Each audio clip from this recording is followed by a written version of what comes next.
I always thought I was one of the good ones. 3 years with Megan, and not once did I consider straying. We had the kind of relationship friends envied, at least until last month when she sat me down and suggested we open our relationship. Her words caught me completely off guard. We can see other people while staying committed to each other. I reluctantly agreed, wanting her to be happy. What I never expected was how she would react when I chose her best friend, Natalie, as a partner. Before I dive into this mess, let me know where you are watching from in the comments and hit subscribe if you have ever experienced double standards in your relationship. I met Megan at my college friend Dave's 27th birthday party. She caught my eye immediately, not just because she was beautiful with her curly auburn hair and infectious laugh, but because of how genuinely interested she seemed in everyone around her. While others were taking selfies or checking their phones, Megan was fully engaged in conversations, asking thoughtful questions and listening intently to the answers. When she finally approached me at the makeshift bar in Dave's kitchen, I nearly spilled my drink from nervousness. "You must be Harley," she said. "Dave told me you are the only person he knows who can beat him at disc golf." That simple conversation starter led to us talking until 3 in the morning, long after most guests had left. We discovered shared passions for hiking the Appalachian trails, attending obscure indie music festivals, and competing in amateur cooking competitions. By the time I called her an Uber, I knew there was something special between us. Our first date was at a local brewery that hosted trivia nights. We came in second place, losing only to a team of 6 people. The prize did not matter. What counted was how naturally we worked together, how our knowledge complemented each other, and how much fun we had in the process. That night set the tone for our relationship: compatible, collaborative, and genuinely enjoyable. Over the next 3 years, we built what I thought was a rock-solid relationship. We communicated openly about our needs and desires.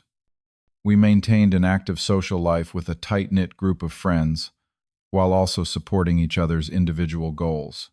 I encouraged Megan when she pursued a promotion at her marketing agency, and she was my biggest cheerleader when I landed a challenging but rewarding position as a software developer at a startup.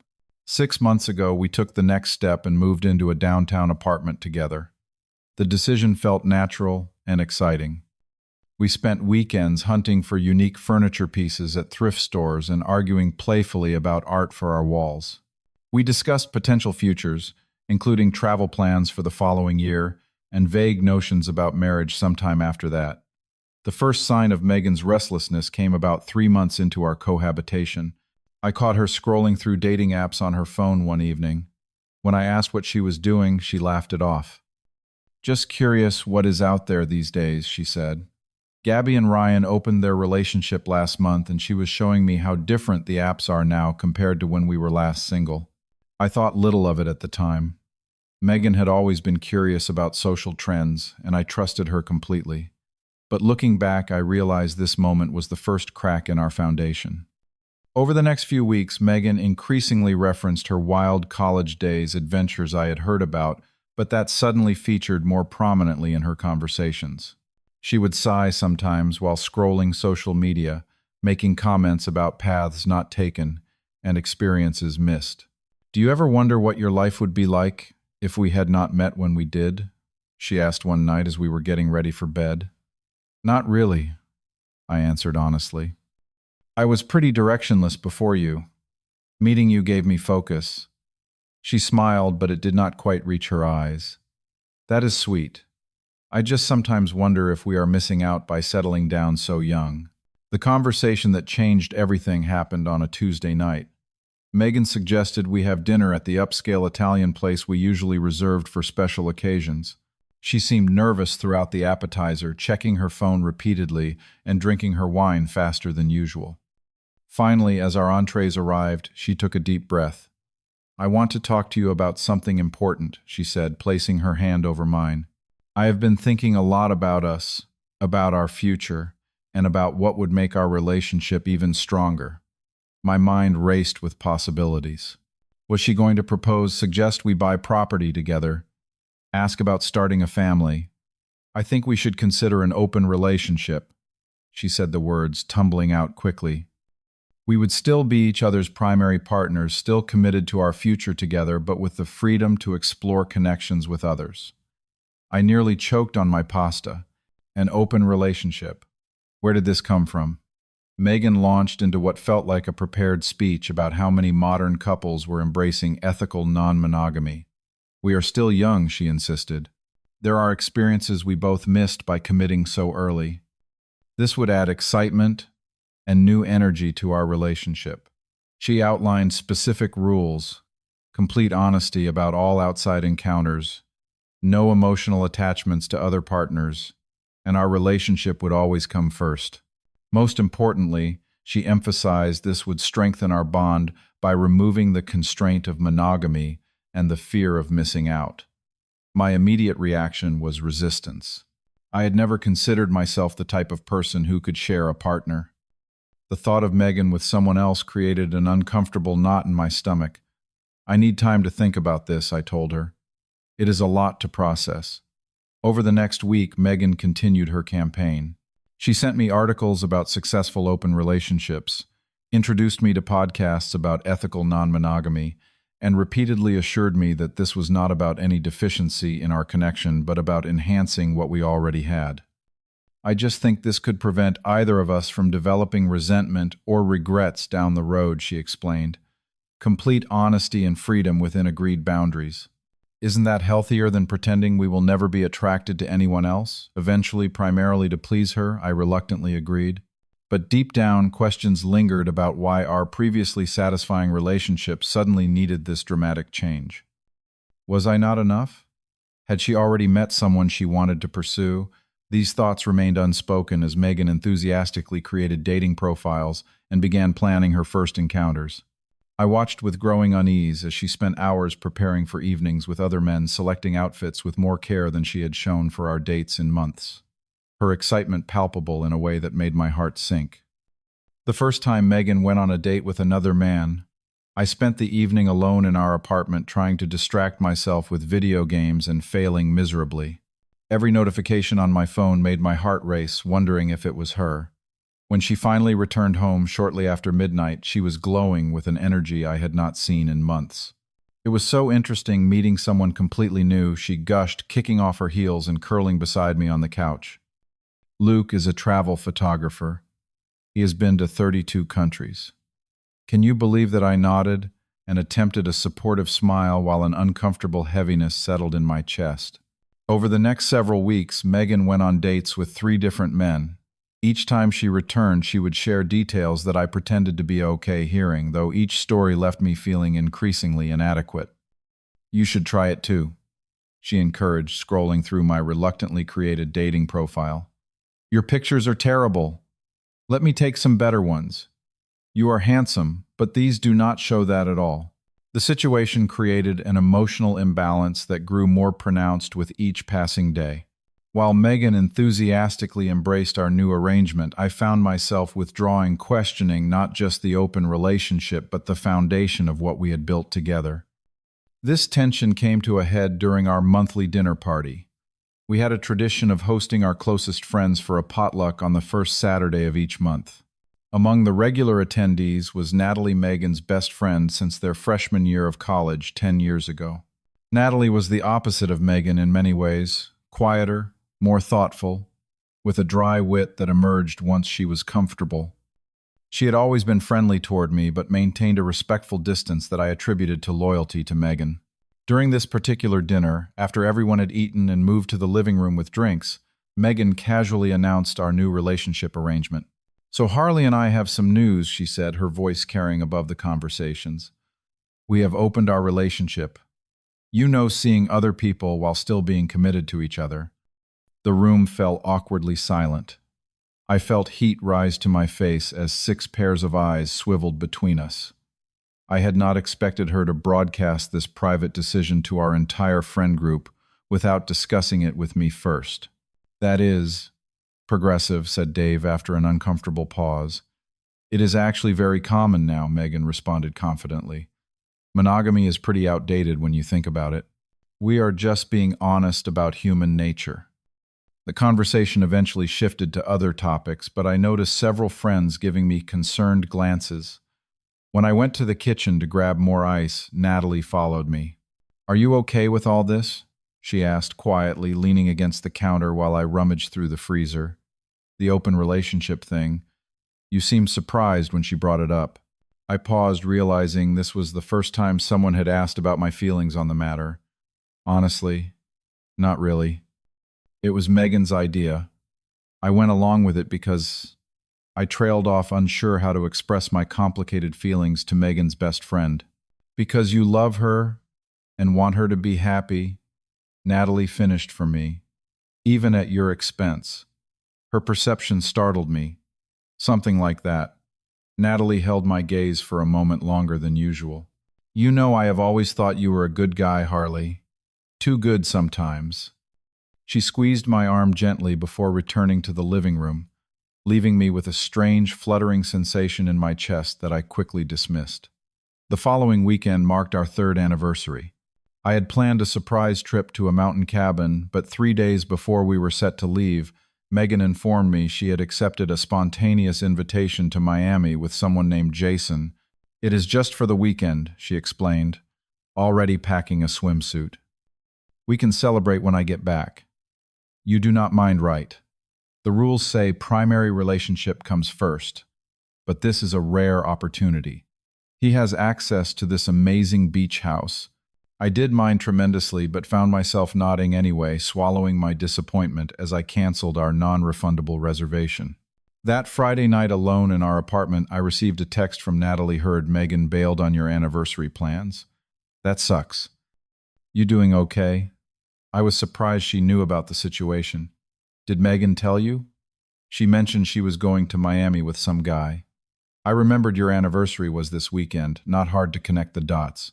After some back and forth, Natalie suggested coming over with takeout and a bottle of wine. "Just as friends," she added. No one should be alone on what was supposed to be their anniversary. I accepted, expecting a brief dinner and some sympathetic conversation. What I did not expect was how easy it would be to talk to Natalie about things I had been bottling up for months.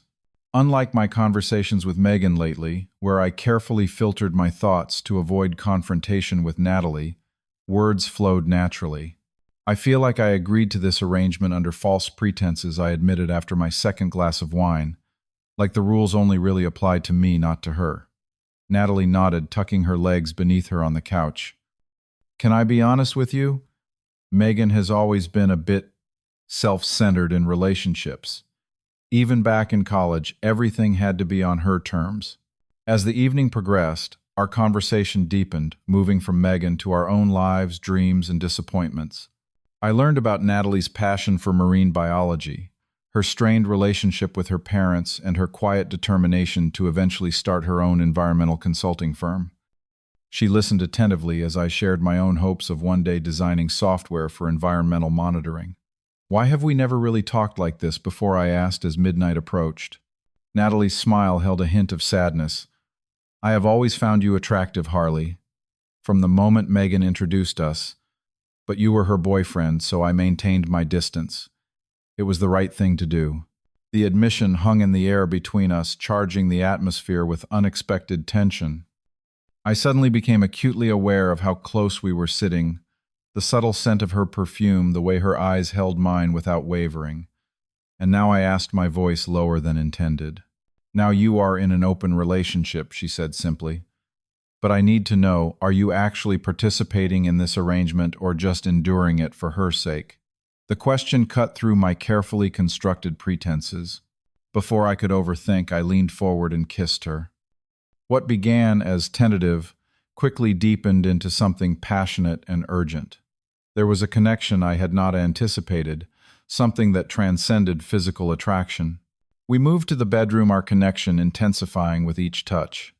Unlike the mechanical performance I had imagined with potential partners in this new arrangement, being with Natalie felt significant and genuine. We fell asleep in each other's arms, both aware that something fundamental had changed. The following morning brought no regrets, only a quiet acknowledgement of the complications we had introduced. "She is still my best friend," Natalie said as she dressed. but I do not think either of us planned this. I nodded, already contemplating the conversation I would need to have with Megan. According to our agreement, honesty was paramount. I will tell her when she gets back. It is part of the rules. Natalie kissed me one last time before leaving. Let me know how it goes. Whatever happens, I want you to know last night was real for me. Megan returned from Miami Sunday evening tanned and seemingly refreshed. She dropped her bags in the entryway and flopped onto the couch beside me. How was your weekend? She asked, scrolling through her phone to show me beach photos. Did you do anything fun? Actually, we need to talk, I said, my heart pounding. I followed through on the open relationship arrangement. Megan looked up from her phone, a slight smile playing on her lips. Really? You finally decided to join the fun. Who was it, that barista you mentioned from your coffee shop? I took a deep breath. It was Natalie. The change in her expression was immediate and dramatic. The casual interest transformed into shocked disbelief, then rapidly hardened into fury. Natalie, my best friend. Natalie, yes, I confirmed, maintaining eye contact despite my racing pulse. She came over Friday night after you left for Miami. We talked and things progressed naturally. Megan jumped to her feet. Are you kidding me right now? Of all the people you could have chosen, you slept with my best friend. What the hell were you thinking? Her reaction caught me off guard. I thought the whole point of an open relationship was that we could see other people. You never specified any restrictions about who was off limits. That was implied, she shouted, pacing the room now. There are obviously boundaries. You do not sleep with someone's friends, especially not their best friend. That is like relationship ethics 101. If it was implied, you should have stated it explicitly, I countered my confusion, giving way to frustration. You sent me articles about communication being the foundation of ethical non-monogamy. You made lists of rules that never once mentioned friend groups being off limits. Megan stopped pacing and stared at me, her expression a mixture of anger and what almost looked like panic. This is different, and you know it. You did this to hurt me. The accusation stung. That is not true. I connected with someone I have known and respected for years. Isn't that better than meeting random strangers from dating apps? No, she snapped. Because now you have ruined my friendship. How am I supposed to face her, knowing you two have been together? Something in her reaction did not add up. Megan, you have been seeing multiple people for weeks now. You canceled our anniversary plans to go to Miami with a guy. Why is it only a problem when I participate in the arrangement you created? A telling flush spread across her cheeks. That is totally different. How is it different? Because she threw her hands up in exasperation. I never actually thought you would go through with it. Okay? You have always been so traditional about relationships. I thought you would just, I do not know, stay home while I explored. Her admission hit me like a physical blow. So this was never meant to be mutual. You expected me to sit at home while you dated other men. Why even call it an open relationship then? Megan's phone buzzed with an incoming text. When she glanced at it, I caught a glimpse of a name, James. Something clicked in my mind. James from your office, the one you mentioned was heading the new client account. Her expression confirmed my suspicion before she could deny it. I continued, pieces falling into place. How long have you been seeing him? And do not lie to me. Not now. Megan sank back onto the couch, deflated. A few weeks before, I suggested opening the relationship, she admitted quietly. But it was not serious then. Just flirting, maybe a lunch or two. The timeline made everything clear. So you suggested an open relationship to retroactively justify an affair you had already started. It was not an affair, she protested. I felt a connection with him, and I did not want to have to choose. But you expected me to stay faithful while you had permission to sleep with other people. I clarified, anger building in my chest. That is not an open relationship, that is just cheating with extra steps. Megan's phone buzzed again. This time I reached for it before she could react. The message preview from James read, "Miss you already. When can you get away again? Give that back," she demanded, snatching her phone from my hand.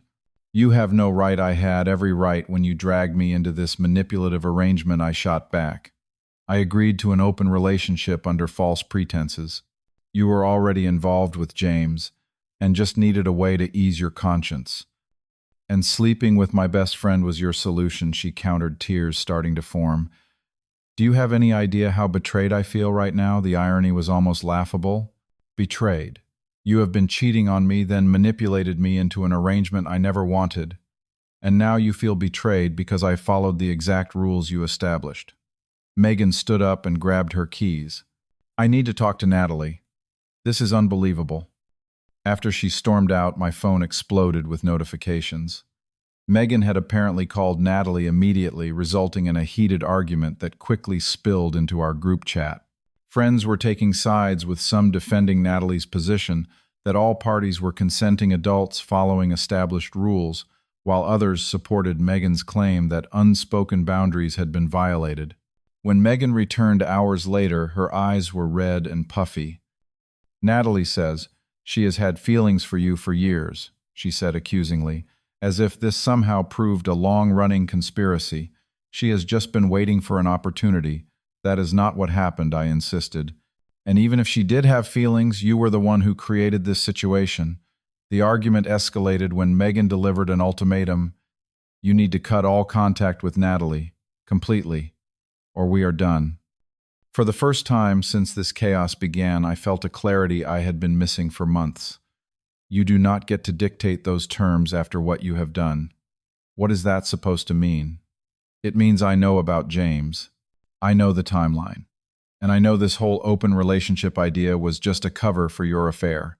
Megan's expression crumpled. It was not like that, James and I. It just happened.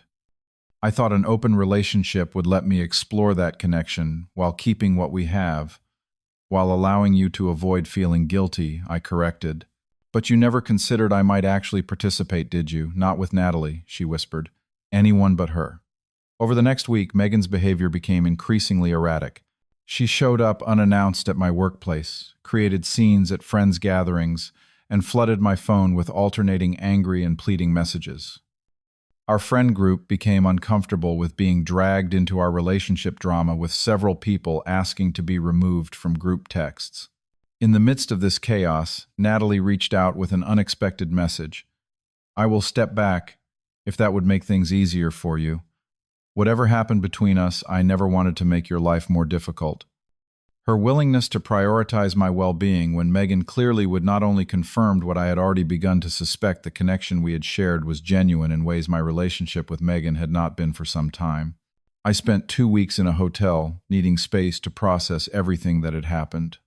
The distance provided clarity I could not find in the emotional whirlwind of our apartment. During this time, I met with James for coffee, an uncomfortable but necessary conversation. "She told me you were breaking up," he admitted, looking genuinely remorseful, "that you had been growing apart for months and were just going through the motions. When she suggested an open relationship, I thought it was something you both genuinely wanted." His confirmation of Megan's deception cemented my decision. When I returned to our apartment, I found Megan waiting with a hopeful expression. "I have been thinking," she began immediately. "We can fix this. We can go back to being exclusive. Forget this whole open relationship mistake." I shook my head. The problem was never the open relationship. It was the dishonesty behind it. You manipulated me, Megan. You lied about your relationship with James, then created this arrangement to justify your cheating while expecting me to remain essentially faithful to you. "I made a mistake," she pleaded. "People make mistakes in relationships. We can work through this." "Some betrayals change how you see a person fundamentally," I explained. "I do not trust you anymore. And without trust, we have nothing." The process of separating our intertwined lives was painful and complex.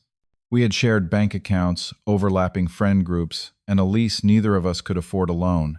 Megan alternated between desperate attempts to salvage our relationship and vindictive efforts to punish me for my betrayal with Natalie. Through it all, I maintained my resolve. I found a smaller apartment across town, divided our possessions as equitably as possible, and set firm boundaries around communication. Several friends supported my decision once they understood the full context, while others sided with Megan. Some relationships were casualties of the breakup, but I found those losses less painful than expected. 3 months after moving out, I had established a new routine. Therapy helped me recognize the patterns of manipulation in my relationship with Megan and build healthier expectations for future relationships. I reconnected with hobbies. I had neglected strengthened friendships that had taken a back seat and focused on professional projects that had languished. When Natalie texted asking if I wanted to meet for coffee, I accepted with both excitement and caution. We chose a cafe in a neighborhood far from our usual haunts, aware that gossip still circulated in our extended social circles. "How have you been?" she asked, studying me carefully across the table. "Better," I answered honestly. "Clearer. You the same." Megan and I tried to talk things out last month. It did not go well. We spent hours in that cafe discussing everything that had happened and what it meant for both of us. The question hanging between us was obvious. Was our connection circumstantial, a product of my troubled relationship and her long suppressed feelings? Or was it something genuine that deserved exploration? "I think we need to start from scratch," Natalie suggested.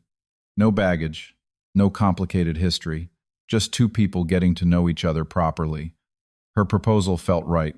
Our first official date was nothing extravagant, just dinner and a walk along the riverfront. But there was an honesty between us that I had not experienced in years with Megan. We discussed expectations, openly acknowledged the complicated circumstances of our beginning, and committed to building something authentic. 6 months later, our relationship continues to develop with a foundation of mutual respect and genuine desire for the same type of connection. The most valuable lesson from this painful experience was understanding that relationships must be built on equal terms and shared desires, not convenience or manipulation. When people ask what happened between Megan and me, I usually offer a simplified version. We wanted different things, but were not honest about it.